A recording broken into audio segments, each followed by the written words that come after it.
So, good evening everyone. This is Angel Vitorance, and for now, I will report to you the chapter 18, Misfortune in Madrid po.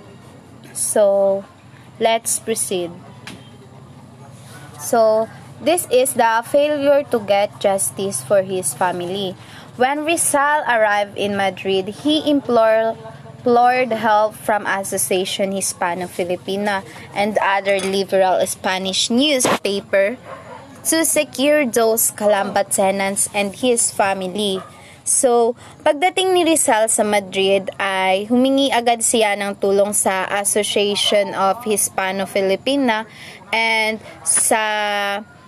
at iba pang liberal na pahayagang Espanyol upang matiyak ang mga nangungupahan doon if okay ba sila or ligtas ba sila doon, gayon na din ang kanyang mga pamilya. So, Marcelo H. Del Pilar is the lawyer, and also Dr. Dominador Gomez is the Secretary of Association Hispano-Filipina. So, Senor Fabi is the Minister of Colonies. So, to help him protest the injustice committed by Governor General Valeriano Weyler and Dominicans, so upang tulungan siyang iprotesta ang mga kawalang katarungang ginawa ni Governor General Valeriano and Weyler Dominicans. So number 1. What is the Spanish colonial stated in Madrid newspaper? Ano ang patakarang kolonyal ng mga Spanish na nakasaad sa El Resumen sa Madrid? So, ito ay to cover the ears, open the purse, and fold the arms. So, upang tapakan ang mga tainga at buksan ang mga pitaka at ihalukip-kip ang mga braso. Ito yung nakasaad sa El Resumen. So, more terrible news. Yon. From Silvestre Ubaldo, his brother-in-law, ejectment ordered by Dominicans against Francisco Rizal and other Calamba tenants. So, mula kay Silvestre, si Silvestre is yung kanyang bayaw.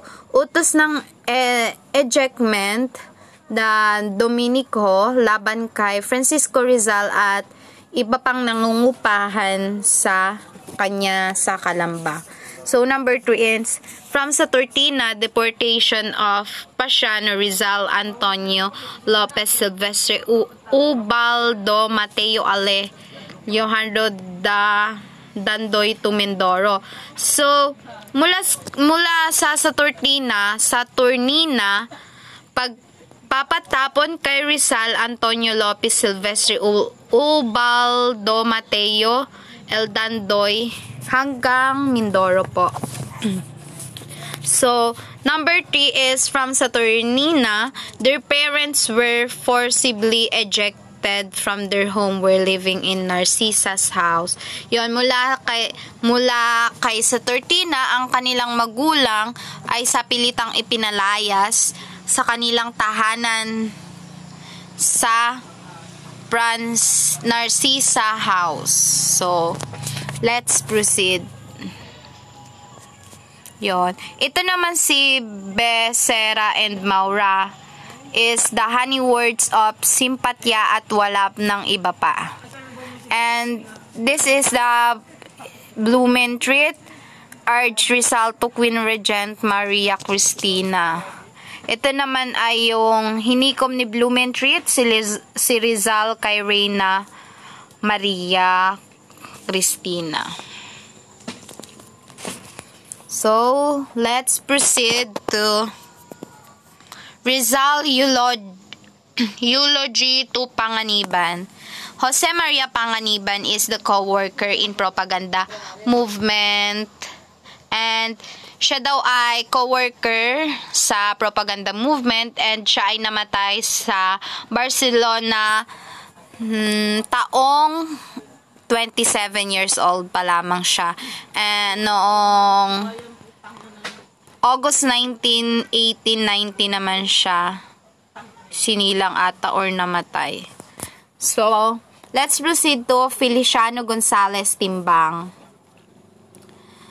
Rizal wrote a great eulogy expressing how great was Maria Panganiban and how unfortunate Philippines has that he died. Yon, si Rizal ang sumulat ng mahusay na eulogy na nagpapahayag kung gaano kahusay si Jose Maria Panganiban and kung gaano kalungkot ang Pilipinas nung namatay siya. So, next slide is Aborted Jewel with Antonio Luna Padrado. Ayan. Pardo de Tavera. Ayan yung images. Image. So, let's proceed to a social reunion has held in the wines where usually served when Antonio Luna became drunk. He uttered unpalatable remarks against Nelly Bousted for he was bitter that time. The reason was he failed in winning the heart of the latter and he blamed Rizal.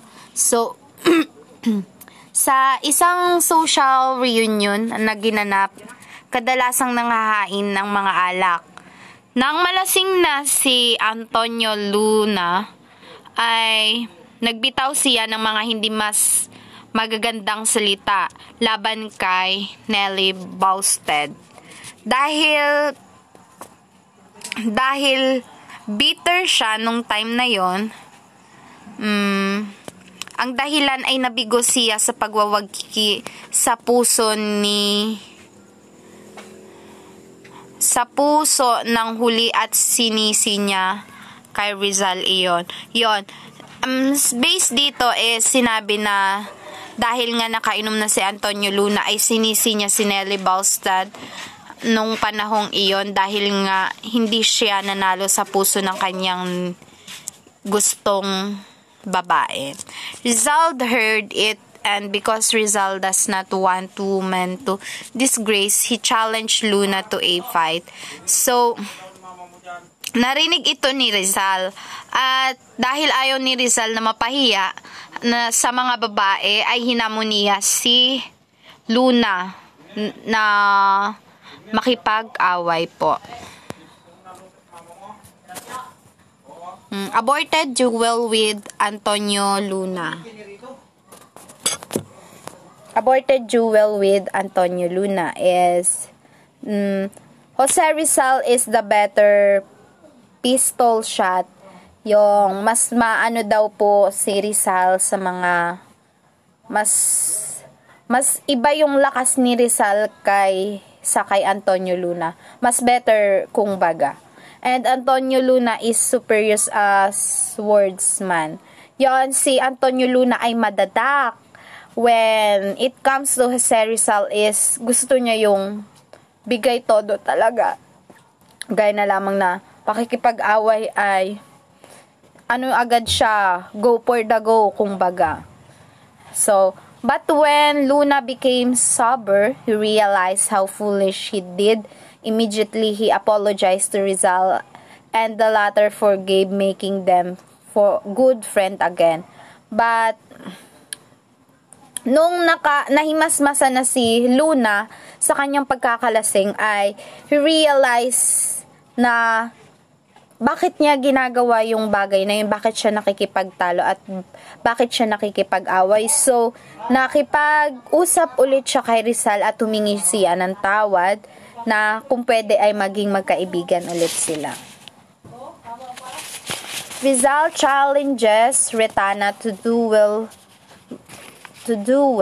So, Rizal was not hot-tempered nor he was quarrelsome in the nature, but if his parents and family were attacked, he never faltered nor stammered to fight just to save them. Si Rizal ay hindi po siya yung tipo ng tao na mainitin ng ulo.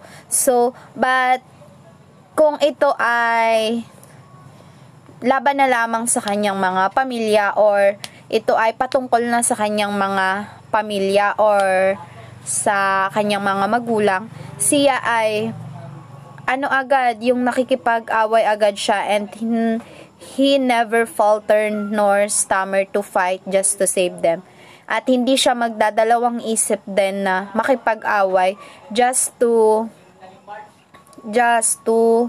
ipagtanggol yung kanyang mga magulang. So, Wenceslao Retana, so ito yon. He is talented Spanish scholar, so siya daw ay talentadong Spanish and press agent of the Friars in Spain and Rizal bitter enemy in Pen. So, mahigpit na kaaway ni Rizal sa panunulat. And let's proceed to next slide. Rizal challenges Retana to duel. He wrote an article, La Epoca, which was an anti-Filipino newspaper in Madrid. The article declares that Rizal family and friends were ejected from Calamba because they did not pay their rents. Rizal, after hearing the insult, was enraged and challenged Retana to duel, for only Retana's blood can be accepted as an apology because of what he had done to Rizal family. Yon, so sumulat siya ng isang artikulo sa La Epoca na isang pahayagan sa Madrid na idineklara ng artikulo na ang pamilya at mga kaibigan ni Rizal ay pinapaalis sa Calamba dahil hindi sila nagbabayad ng renta. So, si ano man pangalan nun? Si Wenceslao Retana po ay nagdeklara ng artikulo na ang kanyang mga pamilya at kaibigan daw po ay hindi nagbabayad ng renta. So, Rizal, after hearing the insult, matapos marinig ang pag-insulto ay nagalit at hinamon ni Rizal si Retana sa isang tunggalian para lamang sa dugo. Upang bilang paghingi ng tawad dahil sa ginawa nito ni Retana sa pamilya ng Rizal. So, ang gustong mangyari ni Rizal ay mapapatawad lamang ni Rizal si Retana sa pamamagitan ng dugo, daloy ng dugo. Siguro sa pakikipaglaban, malay ko ba dito sa dalawang ito. So, next slide. Retana, who know that he had no chance of winning, published a retraction and apology in the same newspaper. So, si Retana ay alam niya sa sarili niya na wala siyang kapanapanalo kay Rizal. So, naghingi siya ng tawad, at pareho naman sila ni Rizal at ni Retana naghingi ng pagpapatawad sa isa't isa. So, from that incident, Rizana Payne became silent. Eventually, he developed a great admiration for Rizal and made a first booklet biography of the greatest Filipino hero. Yon, mula sa pangyayaring iyon ay nagkaroon siya ng malaking paghanga kay Rizal at ginawa ang unang aklat ng first book-length biography na talambuhay ng pinakadakilang bayaning Filipino sa Pilipinas. So,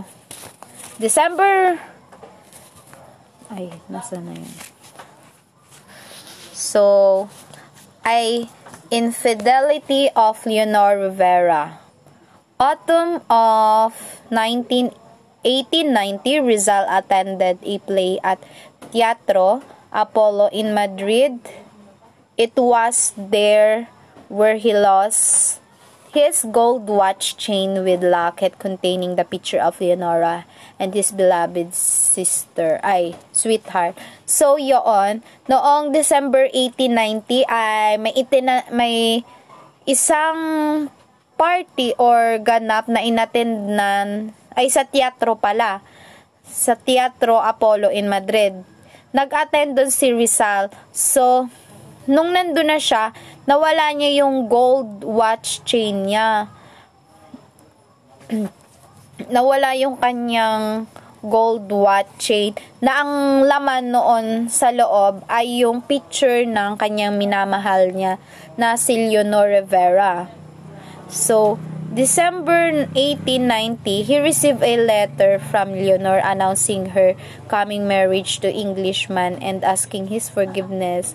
That letter was a great blow to him. So, dito naman is nakakatanggap si Rizal ng liham mula kay Leonor na nagpapahayag ng kanyang pagpapakasal sa isang Englishman, and humingi siya ng tawad kay Rizal sa kanyang nagawa. So, ito ay ang isang malaking dagok na din kay Rizal kung paano siya makakapagsimula ulit. Kasi nga, isipin mo yung magpapakasal yung taong gusto mo sa iba. 'Di ba sobrang sakit nun? So, infidelity of Leonor Rivera. 3 months later, Blumentritt sent another comforting letter saying, if she was able to renounce a Rizal, she did not possess the nobility of your spirit. So, inabot ng ilang linggo bago niya ito ipinagtapat sa kanyang mga kaibigan patungkol sa liham ni Leonor Rivera para kay Rizal. So, Rizal del Pilar Rivalry. Closing days of 1890, there arose unfortunate rivalry between Rizal and M.H. del Pilar supremacy. So ito, Rizal del Pilar rivalry. So, sabi dito is, nagkaroon ng hindi magandang tunggalian sa pagitan ni Rizal at M.H. del Pilar para sa supremacy. So, Rizal del Pilar rivalry. Rizal was then the undisputed leader of the Filipinos in Europe. Si Rizal noon ay nagpaalangang pinuno mapag-aalingalang pinuno ng mga Pilipino sa Europe. So, Del Pilar was fearless lawyer journalist known for his vigorous editorials in La Solidaridad, which he came to own. Si Del Pilar din ay isang walang takot na abogado, kumbaga. Siya ay mamamahayag na kilala sa kanyang masiglang editorial sa La Solidaridad na siyang mismong nagmamay-ari. Wow, yaman naman ni Rizal, buti pa siya may mga gayon. Yung Del Pilar has purchased this from Pablo Rianzares, its first proprietor, and replaced Graciano Lopez Haina and its editor. Binili ni Del Pilar mula kay Pablo ang unang may-ari nito. So, si Del Pilar pala ang nakabili nito kay Pablo Rianzares na unang nagmamay-ari nito, at pinalitan si Graciano Lopez Haina bilang editor ng Del Pilar Rivalry.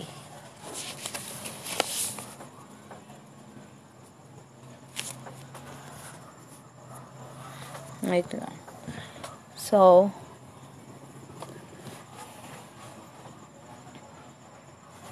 sana yun? So, Rizal tried to imbue his compatriots with his own idealism. This was to gain prestige for the propaganda movement and to win the respect of the Spanish people. So, sinubukan ni Rizal na akitin ang kanyang mga kababayan at ang kanyang sariling idealismo. Ito ay para magkaroon ng prestigyoso para sa kilusang propaganda at ang paggalang ng mga Espanyol. So, his idealism possessed high standard of morality, dignity, and spirit of sacrifice. Ang kanyang idealismo ay nagtataglay ng mataas na pamantayan ng moralidad, dignidad, at diwa ng sakripisyo. Hindi ito ibinabahagi ng mga walang kwentang kababayan na mas interesado sa alak, babae, at bahara. So, this was not shared by frivolous countrymen who were more interested with wine, women, and cards. Consequently, Rizal leadership declined. Through Del Pilar opposition, the proposition to place La Solidaridad under the control of responsible was abandoned. So, sa pamamagitan ng pagsalungat ni Del Pilar, ang panukala na iniligay ng La Solidaridad sa ilalim ng control ng responsibly na inabandona na. So, the meeting proceeded to the business of electing the responsible. So, ang pulong nila ay nagpatuloy sa negosyo at pagpili ng mga responsible. It was agreed to the responsible should be elected by 2/3 vote of the Filipino community. So, napagkasunduan na ang responsible sa ito ay dapat ihalal sa pamamagitan ng 2/3 vote for Filipino community po. So, let's proceed. Rizal abdicates his leadership. First week of February 1891, the election took place. So, noong February 1891 is naganap yung election day po. There were two hostile camps, the Rizalistas and Pilaristas. So,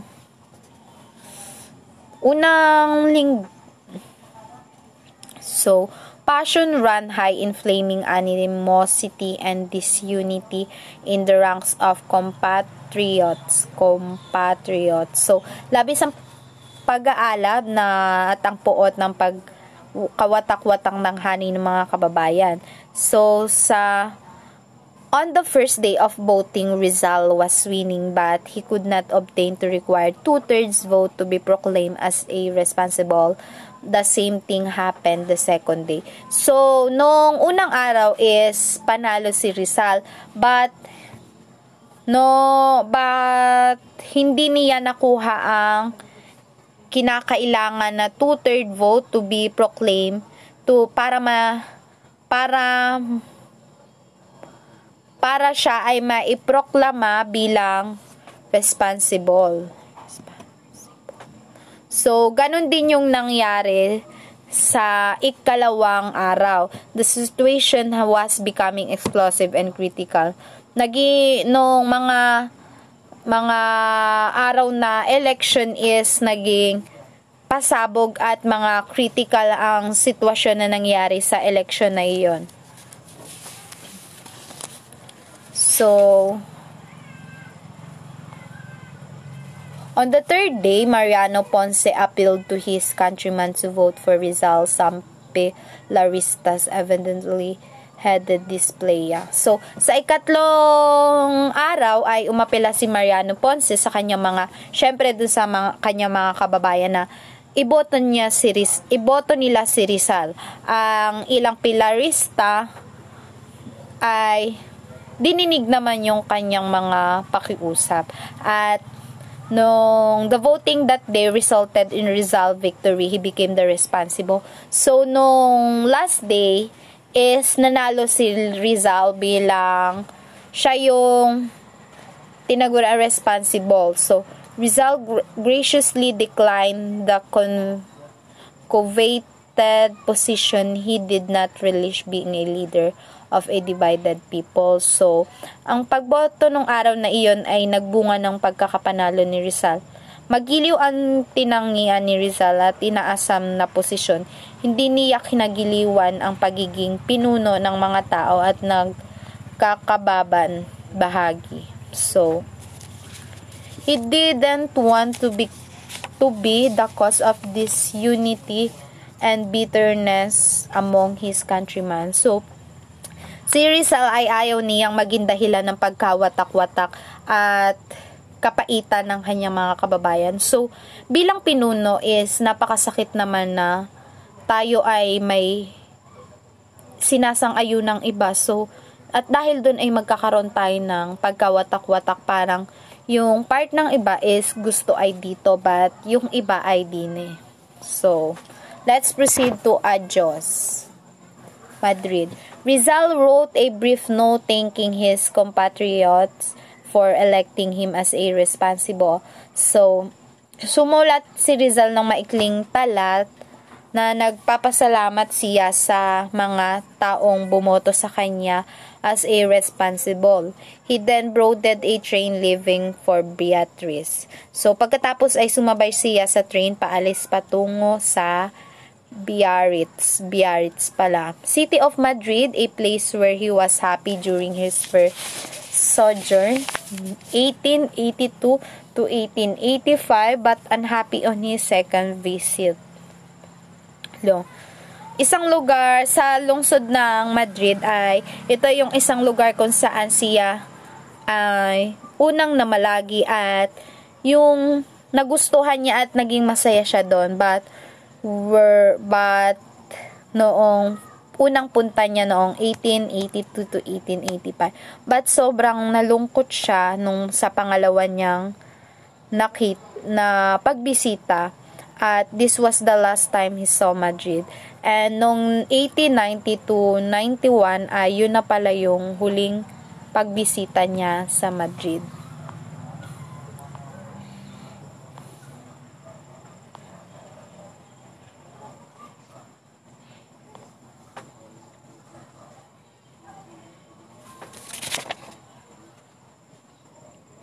So, I hope po na may natutunan kayo sa aking report na, at kung may mga katanungan po kayo ay pwede po kayong magtanong.